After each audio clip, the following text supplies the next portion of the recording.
Have you ever looked at all the prop firm rules scattered across the internet, gotten confused, and just wished there was one video that explained the whole thing? Or maybe you've already tried trading a prop firm account and it kept going wrong, and you're starting to think it isn't your strategy at all, but that you picked a firm or a plan whose rules were never going to fit how you trade. Either way, you're in the right place. In this video, we're going to go through every prop firm rule, one by one, what each one actually means in plain English, the catches hiding behind a few of them, and how to find the firm and the plan that fit the way you trade. And we'll do it using nothing but the firm's own published rules, with no affiliate codes and no "here's the best firm" routine. Because most of these videos miss something simple. There is no best prop firm. There's only the plan whose rules fit the way you trade. And once you can read a plan the way the firm actually wrote it, you can judge any of them yourself. That's the real skill, and by the end of this, you'll have it. So before we touch a single rule, here's the whole shape of it, because almost every firm runs the same 5 steps. First, you pay a fee and pick a plan. Then you take an evaluation, which is just a test account with a profit goal you have to reach without breaking a loss rule. Pass it, and you get a funded account, which at almost every firm is a simulated account that still pays you real cash. From there, you request payouts on some schedule. And at a few firms, a small number of traders eventually graduate to trading the firm's real money. Choose, evaluate, get funded, get paid, and maybe go live. Hold that shape in your head, because every rule you're about to learn lives on one of those 5 steps. The first thing a lot of people want to know is simpler than any rule. Is this even real, or is it a scam? So let's settle that before we go further. That funded account being a simulated account isn't a trick. You're trading real market prices, but the firm's money isn't on the exchange. And when you make a profit, they pay you actual cash out of their own revenue. That's how almost the entire industry is built, and the firms say so right in their terms. You'll also hear that these firms aren't registered with the financial regulators, the bodies like the NFA and CFTC that oversee firms holding customer money. For a simulated account firm, that's normal, not a red flag, because they aren't holding your money or routing real trades. It only becomes a warning sign when a firm claims to hold real capital and still isn't registered. What actually separates a solid firm from a sketchy one isn't the simulation, it's the track record.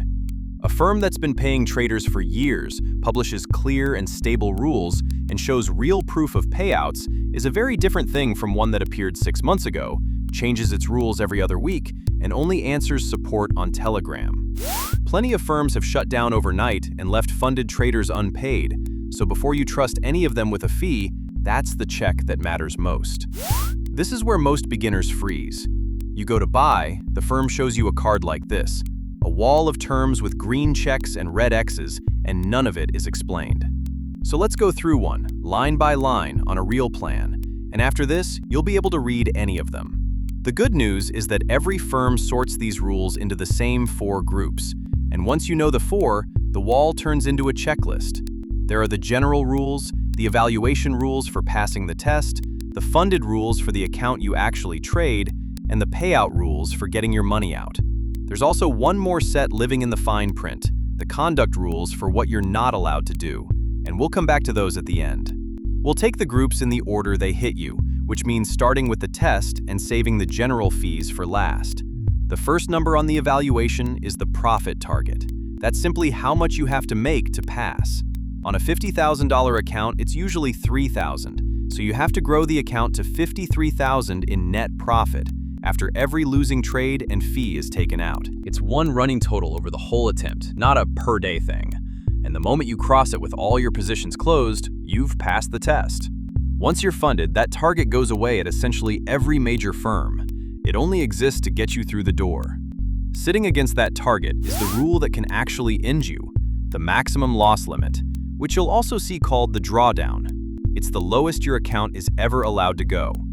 The firm takes your starting balance and draws a line a fixed distance below it, 2,000 down on this account, so a floor at 48,000. The moment your balance touches that line, even on a trade you haven't closed yet, the firm shuts everything down and the account is gone for good. This is the only rule that truly ends the account, so it's the number you watch above all the others. And notice it's smaller than the 3,000 target, which means you have to make more than you're ever allowed to lose. And that gap is exactly why sizing too big is fatal. The same trade that races you toward the target hits the floor even faster. Now, that floor isn't always fixed, and the kind you have changes how the whole account feels. But there's one thing that's true of every floor, and it's the part people get wrong, so we'll set it straight first. A floor has two separate questions: when it moves up and whether it can be breached during the day. The breach is always live. The floor is checked every second, so a deep enough loss inside the day takes you out in real time, no matter which kind you have. What the three types actually describe is the other question, when the floor moves up. A static floor never moves, so every dollar you make turns into permanent cushion. The other two trail. A trailing floor ratchets, which means it rises each time your balance reaches a new high and never falls back down. The common one is end-of-day trailing, where the floor only ratchets up based on your balance at the close of each day, so a dip during the day doesn't tighten it as long as you recover by the close. The harsher one is intraday trailing, sometimes called real-time, where the floor ratchets up to your highest point during the day, tick by tick, including profit you're still holding on an open trade. So on an intraday floor, you can be up 2,000 on a trade, hand some of it back, and breach the floor even though you closed the day green because the floor already climbed to your peak. End of day is the gentler one because it only ratchets at the close. But go back to the first rule. Even an end of day floor is still live during the day, so a big enough loss inside the session can still end you. That mix-up is the single most expensive mistake in this whole space. Next to that floor is a different rule people constantly mix it up with: the daily loss limit. The daily limit is a per-day cap that resets every session, and at most firms, hitting it just flattens your positions and pauses you until the next day, while the account survives. The max loss floor is the opposite kind of rule, cumulative over the life of the account, and hitting it ends you. The daily limit pauses you until tomorrow. The max loss floor ends the account for good. The only twist worth remembering is that the Forex-style firms, like FTMO, treat the daily loss as a hard objective, so breaching it fails the account outright instead of pausing you, which means you should always check which kind yours is. There's also a minimum number of trading days, usually somewhere from 2 to 10. It's there so you can't get funded on a single lucky trade, and a trading day just means a day you took at least one trade, win or lose. The catch is that hitting your profit target in one day doesn't pass you if the minimum isn't met, so you can be forced to keep trading and keep risking the account after you've technically already won. And then there's the consistency rule, the one beginners misread the most.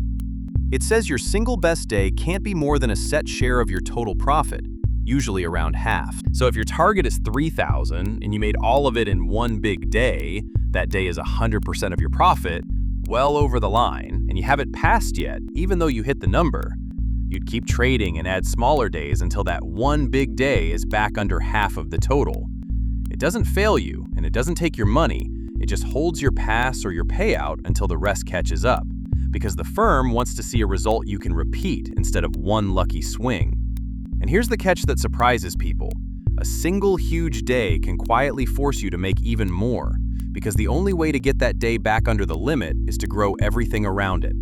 Pass all of that and you move to the funded account. And this is where a lot of people stop reading the rules, which is a mistake because the rules change here. The biggest change is the one almost nobody catches. On a lot of plans, the drawdown is a different type once you're funded. Look at this same plan. In the evaluation column, the drawdown is end of day, the gentler kind. But in the funded column, on the exact same plan, it switches to real time. The test gets you comfortable with the easy version, and the account you actually care about runs the harder one. So the rule you most need to recheck on the funded side is which drawdown you're really on, because it's often not the one you passed with. Now to the part everyone's actually here for, getting paid, and there's a number on the payout side that looks exactly like the loss floor, but does the opposite job.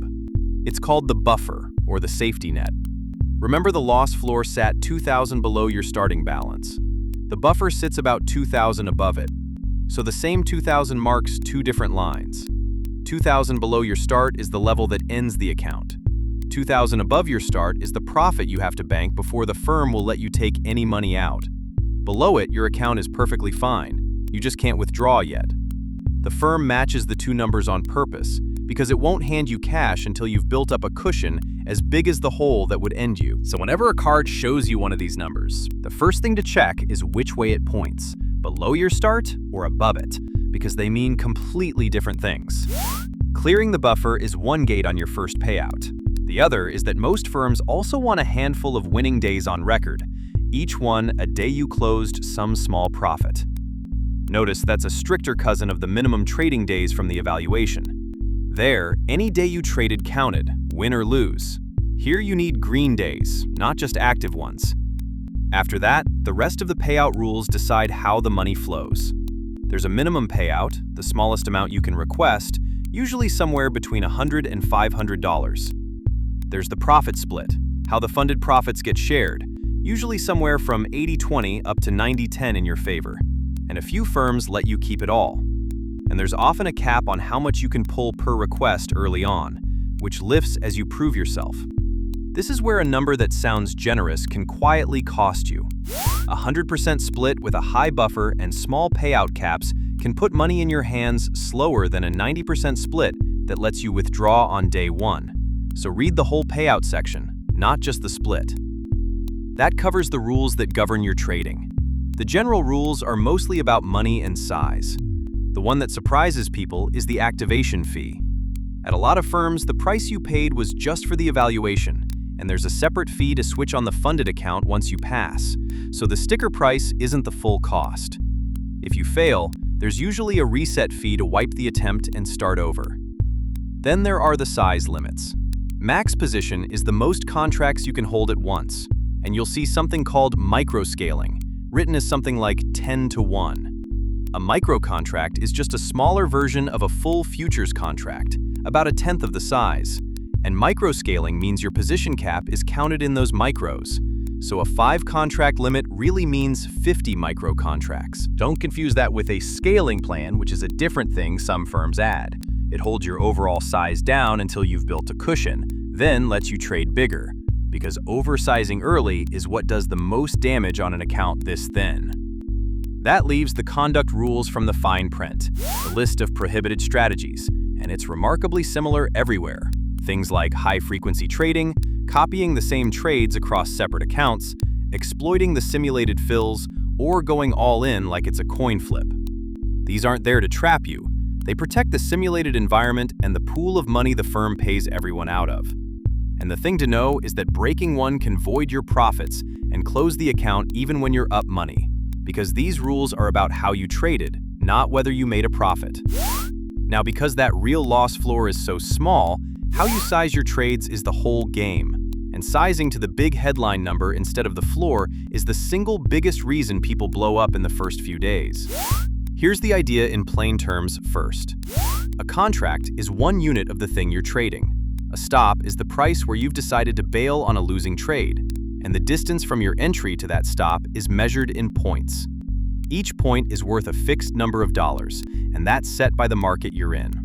On the E-mini S&P, the one traders call the ES, a point is worth $50, and the micro version of it is a tenth of that, $5 a point. So take a real trade. 2 ES contracts with an 8-point stop is 2 times 8 points times $50 a point, which is $800 at risk if that stop gets hit. On a $2,000 floor, that one trade is 40% of everything you've got. And 2 losers like that and you're done. Take the exact same trade in micros and you're risking $80, 4%. That's why on a floor this thin, one full-size contract at a normal stop already eats a huge piece of your account.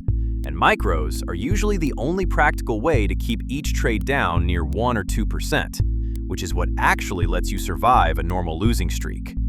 The rule of thumb under all of it: your dollar risk on a trade is your stop distance in points times the dollar value of a point times how many contracts you hold. And you want that to be a small slice of the floor, not the headline. It's worth walking in with clear eyes about the odds, too. TopStep publishes its own numbers, and they're the cleanest look we have. About 17% of evaluation attempts pass the test. Of the traders who do get funded, only about a third ever take a single payout, and under 1% go all the way to trading the firm's real, live money. which is that last step where you're on actual exchange capital instead of a simulation. That step is rare. It runs on the same rules as the rest, so it isn't a reason to pick one firm over another. And none of this is unique to prop firms. The research on day trading goes back long before any of these companies existed, and in one large study, around 97% of the people who stuck with it lost money. The game is hard before any rulebook gets added on top. That's not the firm being unfair, that's just trading. So now you can read any plan. The last piece is matching it to you, and this is where you stop asking which firm is best and start asking which rules fit how you trade. You don't pick a firm, you pick a set of rules, and a handful of them do all the work. Start with the drawdown. If you scalp, meaning you take a lot of quick trades and close them fast, an intraday floor is workable. Just respect that it counts your open profit. If you'd rather hold a position through the noisy back and forth inside a session, you want end of day or static, so the chop during the day can't take you out. Then the daily limit, where most firms just pause you, but the Forex style ones fail you, so know which you're getting. Then how you pay, where a monthly subscription is cheaper if you'll pass quickly, and a one-time fee makes sense if you'd rather not watch a clock, as long as you count the activation fee and any resets in the real cost.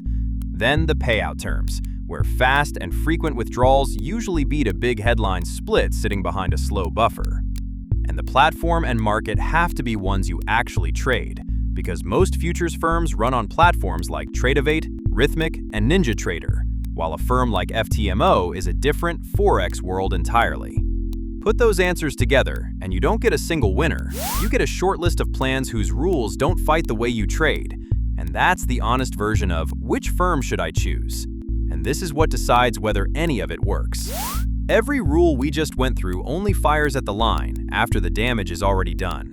What actually decides whether you stay inside them is your behavior in the moment, the revenge trade right after a loss where you're suddenly back in at bigger size with a stop you've already moved once.